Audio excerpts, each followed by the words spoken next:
Halo semuanya, pernah nggak sih kita lagi scrolling sosial media gitu ya, terus kita lihat teman-teman kita yang posting tentang kesuksesan mereka. Misalnya ada yang habis beli mobil mewah, atau ada juga yang habis menang lomba gitu, menang piala, atau ada juga nih yang habis dilamar sama pacarnya. Terus kita mulai bandingin kehidupan kita sama orang-orang tersebut. Nah, mungkin ada juga nih yang boro-boro beli mobil mewah, hidup aja lagi pas-pasan. Terus ada juga yang udah ikutan lomba ke sana ke sini, tapi belum menang-menang. Nah, ada juga yang boro-boro dilamar sama pacar. PDKT aja di-ghosting terus. Nah, saat kita mulai bandingin kehidupan kita sama kehidupan orang-orang yang tadi, kita jadi ngerasa hidup kita ini kurang bahagia. Atau bahkan hidup kita ini jadi kurang beruntung. Nah, terus terang saya juga pernah ada di posisi di mana saya ngerasa kurang beruntung. Nah, dulu saya itu I had a happy childhood. Kita sekeluarga lengkap, bisa jalan-jalan keluar kota atau keluar negeri juga gitu. Nah, sampai ada satu momen yang mengubah itu semua. Jadi papa saya tiba-tiba sakit dan meninggal. Itu waktu saya masih kelas 1 SMP. Nah, saat itu kita kehilangan tulang punggung keluarga. Kita itu bingung sumber pemasukan dari mana, bahkan makan aja mikir. Sampai saya juga nggak yakin apakah saya bisa nerusin pendidikan saya sampai perguruan tinggi atau enggak. Saya ngerasa hopeless banget juga, karena saya waktu itu masih kelas 1 SMP and nothing much that I can do to change it. Jujur, di momen itu saya ngerasa momen yang paling kurang beruntung dalam hidup saya. That's like the lowest point of my life. Nah, tapi di poin tersebut malah saya melihat mama saya itu nggak menyerah gitu sama keadaan. Dia benar-benar banting tulang kerja keras buat ngehidupin saya sama saudara-saudara saya.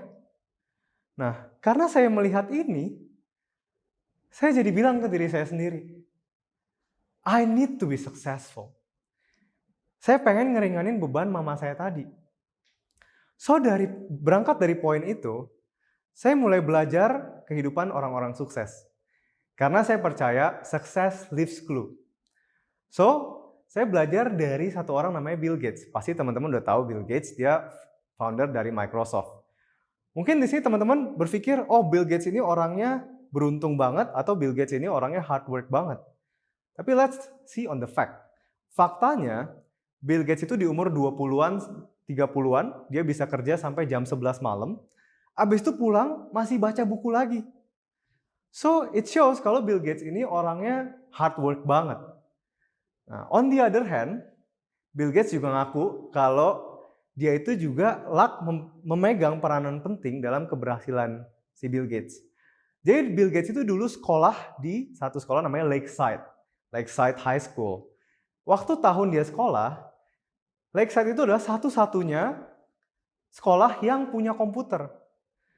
Jadi Bill Gates juga terima 1 in a million chance dia bisa encounter komputer saat itu.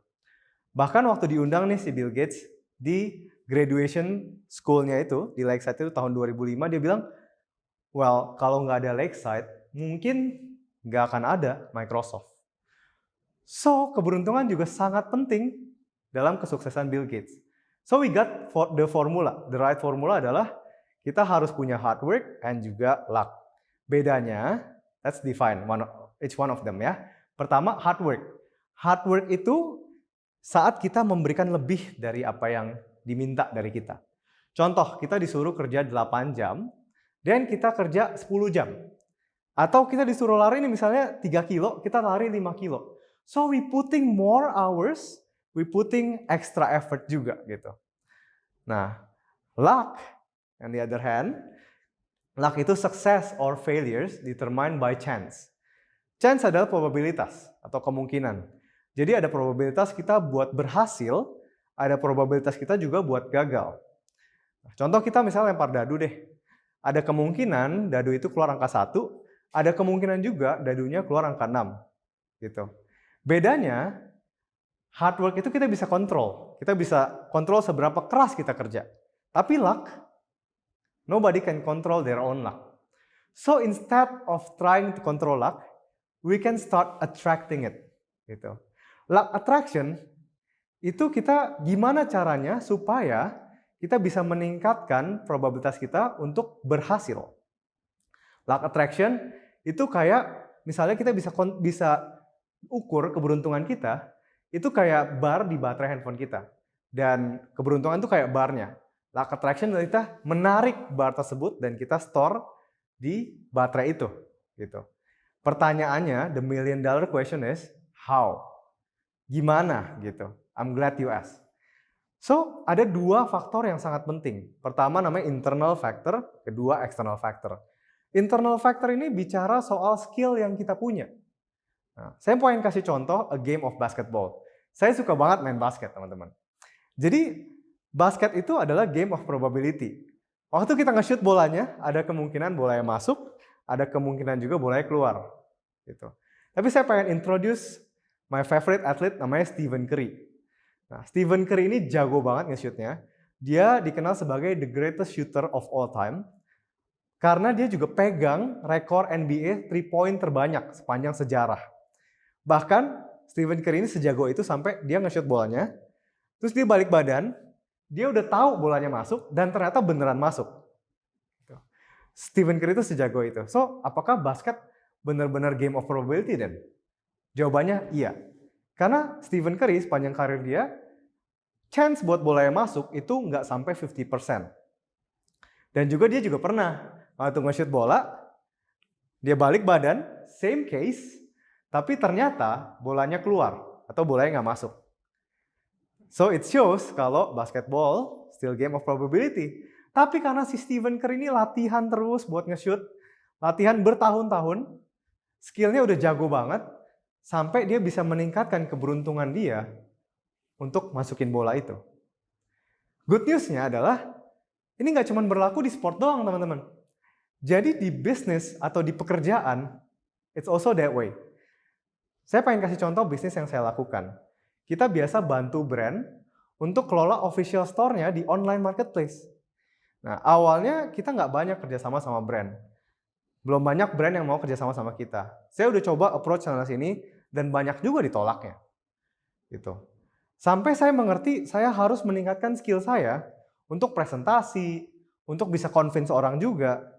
Setelah saya latihan, sampai ratusan brand saya approach, saya latihan, saya bisa mengembangkan skill saya lebih dan lebih lagi. Karena itu, saya bisa meningkatkan keberuntungan saya. Dan sekarang lebih banyak dan lebih banyak lagi brand yang mau kerjasama sama perusahaan saya. So, skill juga sangat penting dan mempengaruhi keberuntungan kita. Faktor kedua adalah namanya faktor eksternal. Di mana faktor eksternal itu erat kaitannya dengan orang-orang yang ada di sekitar kita. Gitu. Nah, saya pengen kasih contoh lagi, Stephen Curry lagi nih. Stephen Curry itu by the way udah juara NBA 3 kali, teman-teman. Tapi dia nggak achieve itu sendirian. Dia achieve itu juga sama teammate-nya dia, dan ada satu teammate namanya Klay Thompson. Klay Thompson ini juga jago banget sama, 3-point-nya jago banget. Mereka berdua dikenal sebagai Splash Brother. Gitu. Karena sama-sama jago 3-point. Nah, one moment di mana si Klay Thompson ini cedera parah dan dia harus nggak main sepanjang satu season. Dan itu adalah season terburuknya timnya Stephen Curry. Jadi menunjukkan bahwa keberuntungannya Stephen Curry buat menang juara NBA juga sangat dipengaruhi sama adanya Klay Thompson juga di situ. Contoh yang lain itu juga works di kita punya bisnis dan juga kerjaan. Izinkan saya juga buat ngomongin bisnis saya lagi. Terus terang sebelum bisnis ini, saya udah coba beberapa bisnis dan gagal. Terus what makes the difference? Apa yang bedain gitu? Ya. Nah, saya sangat beruntung ada teman saya yang ngajakin buat kerjasama. Dia udah starting bisnisnya dari 2011.